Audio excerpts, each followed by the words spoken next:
E aí, pessoal, tudo bem? Mais um Energy Channel começando aqui. Hoje o Energy Channel é uma edição especial cobrindo a quarta edição do Mulheres da Energia. Congresso focado no mercado de energia e com um olhar muito especial e a apresentação de grandes mulheres do setor. E aqui do meu lado, a minha amiga Marisa. Tudo bom, Marisa? Tudo bem? Tudo Prazer. ótimo. Primeira edição que você acompanha? Não, esse é o segundo ano que eu tô aqui com vocês. Segundo ano, Sim. legal. O que você achou da abertura desse ano? A abertura foi diferente, né? Foi impactante. Acho que fez uma comparação aí da Flor de Lótus, né, com a presença das mulheres. É bastante inovador e tenho certeza que o pessoal gostou lá pela repercussão, né, no auditório. Com certeza.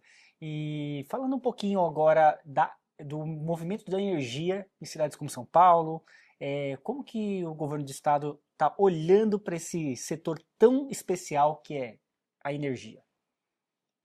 Obrigada pela pergunta. Hoje, então, a gente vê aqui no quarto Congresso das Mulheres da Energia e a gente trouxe um pouquinho do que o Estado de São Paulo está fazendo em relação à sua estratégia climática, né, paulista, olhando tanto para a mitigação quanto para a adaptação. Então, a gente pode compartilhar aqui no nosso painel que a gente apresentou aqui anteriormente, em relação à mitigação, quais são as estratégias específicas para o setor de transporte. É claro que esse assunto é imenso, né? Muitos desafios. Muitos desafios, e a gente trouxe esse recorte aí em relação ao setor de transporte. Por quê? Porque olhando para o perfil de emissões do estado de São Paulo, o estado de São Paulo tem emissões aí, sendo que o setor de transporte responde por quase 35%. É uma boa fatia. É uma boa fatia. Então, não que as ações relacionadas à mitigação em outros setores não sejam importantes, mas falando do setor de transporte, a gente trouxe aqui a questão do biometano. Então, o biometano é uma das principais estratégias de mitigação de gases de efeito estufa, olhando aí para o Plano de Ação Climática do Estado de São Paulo, o horizonte de 2050 e o que o Estado vai fazer para alcançar a neutralidade de carbono. O biometano vem a ser um dos principais instrumentos. O que o biometano pode fazer? O biometano ele pode substituir o óleo diesel no setor de transporte. De uma forma mais adaptável com o que já tem de infraestrutura. De uma forma mais adaptável do que, que a gente tem de infraestrutura. E qual é a infraestrutura que a gente está olhando que já tem escala, que já está aí rodando? É a infraestrutura do gás natural. Então, o gás natural é um combustível de origem fóssil e o biometano é um combustível de origem renovável. Os dois são a mesma molécula, eles são totalmente intercambiáveis, sem necessidade de alteração da infraestrutura, que são os gasodutos, que são os caminhões movidos a gás natural veicular, que são todos os outros equipamentos que utilizam gás natural. Então, olhando para veículos pesados, ônibus e caminhões. Ônibus e caminhões movidos a óleo diesel, nós podemos substituir esses veículos por veículos movidos a gás natural veicular e aí entrar com o biometano. Então, essa é uma estratégia bastante importante. E é muito legal ter esse bate-papo aqui, porque sempre a gente observa que é um mix de soluções, né? Não é uma única solução. Ah, vamos eletrificar a frota. Não é tão simples assim. Vamos por esse ou por aquele caminho, tá? Mas qual é o tempo, o time disso? E quais são as opções que eu posso fazer para cada região, vamos dizer assim, né? Tem transporte concentrado dentro da cidade é uma coisa, interestadual é outra coisa. Então tem várias questões que precisam ser combinadas energeticamente para fazer o efeito tão esperado. Isso é muito legal quando você traz aqui esses estudos, né? E o quanto vocês estão se desenvolvendo ali para colocar isso em prática. Como que tem sido levar isso efetivamente na prática? É muito desafiador hoje ou vocês estão fazendo isso passo a passo? A gente faz isso com planejamento. Uhum. Então, falei com você aqui sobre o plano de ação climática. Sim. Então, ali tem todos esses caminhos que a gente vai perseguir. E aí, junto aos planos, vêm as ações de política pública, os instrumentos. Eu vou dar um exemplo aqui, olhando para o lado da demanda, né? Uhum. Quem que vai puxar esse consumo de biometano? Então, o Poder Executivo fez uma proposta de projeto de lei para isentar a IPVA de ônibus e caminhões movidos a gás natural veicular, né? A Assembleia Legislativa do Estado de São Paulo, sempre muito parceira nas políticas públicas estaduais, aprovou essa proposta. Hoje a gente tem uma lei, e isso faz com que haja um incentivo para que esses ônibus e caminhões movidos a óleo diesel sejam substituídos por veículos a gás natural veicular e que possam usar esse biometano. Esse é um exemplo do lado da demanda. Do lado da oferta, a gente tem um estudo que mapeou o potencial do estado de São Paulo, que é de 6,4 milhões de metros cúbicos por dia. Então, isso dá uma previsibilidade tanto para o planejamento do setor público quanto para o setor privado, enquanto um instrumento, né, de planejamento também. Cria uma boa cadeia aí, né? Desse tamanho. Uhum. E aí, o que faz o Estado depois? Vem com ações, instrumentos para alavancar esse potencial. Um exemplo agora do lado da oferta. Uhum. Nós, em parceria com a Secretaria de Agricultura e Abastecimento e o órgão ambiental do Estado de São Paulo, que é a Companhia Estadual do Meio Ambiente, a CETESB, né, nós fizemos um trabalho focado em procedimentos de licenciamento ambiental específicos para projetos de produção de biometano. Isso não existia. Aí, o que acontece com isso? Agora, o interessado, né, o investidor, ele vai olhar o estoque regulatório do Estado de São Paulo e vai ver, nossa, eu tenho um procedimento de licenciamento ambiental. Uhum. Eu sei que documentos que eu vou apresentar, eu sei quanto tempo eu vou demorar.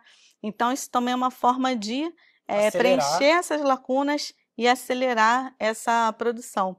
Então, hoje já existe uma capacidade instalada de 300 mil metros cúbicos por dia de biometano no estado de São Paulo para esse potencial de 6,4 milhões de metros cúbicos. Então, é um caminho que a gente tem para percorrer, que não é fácil, mas a gente já começou e eu tenho certeza que a gente vai alcançar essa produção e transformar todo o potencial em realidade. E nós aqui do Energy Channel vamos acompanhar de perto essa evolução. Agora, falamos de 35%, uma fatia super importante dentro desse bolo energético e de transição. Por exemplo, né, quando a gente olha para as edificações na cidade de São Paulo, como que poderia ser incentivado, por exemplo, o BIPV na cidade? Né? Aquela fachada que virar uma autoprodutora de energia e fizer um retrofit, ela não poderia ser incentivada também com desconto de IPTU, alguma coisa nesse sentido? Como Paris fez há um tempo atrás, o telhado verde ou o telhado solar, né? Então a descentralização do poder da energia nas grandes cidades, isso também vai contribuir muito para a transição energética.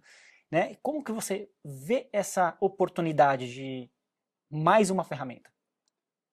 O planejamento sempre de novo na frente de tudo.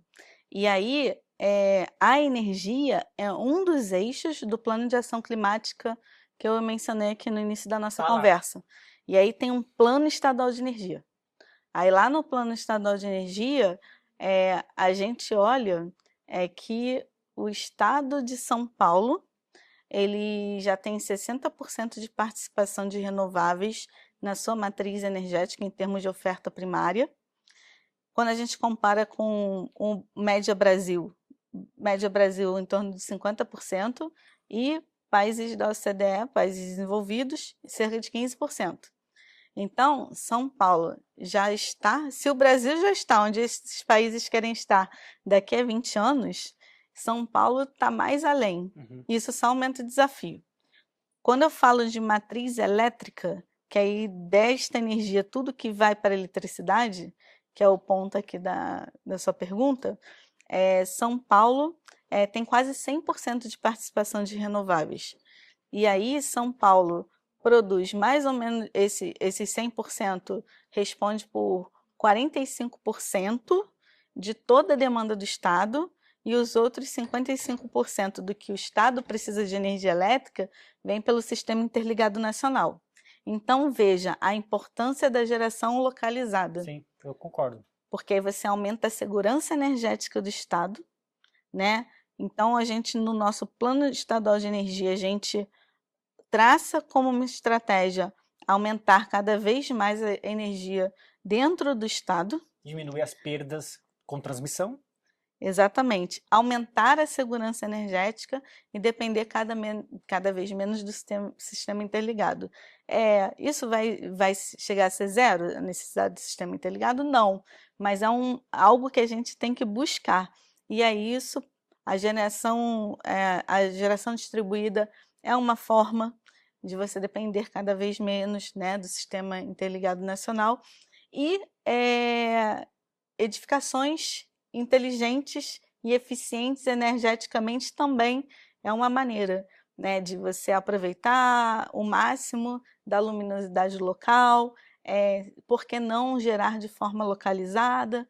Então, acho que a geração distribuída é um dos pilares dessa expansão. Não o único, e que bom que não seja o único, porque São Paulo tem uma diversidade e uma abundância de energia que permite que faça uma transição energética de e não de ou, Sim, ou. com certeza. Então, acho que esse é um dos caminhos, olhando para a nossa expansão de energia no estado de São Paulo.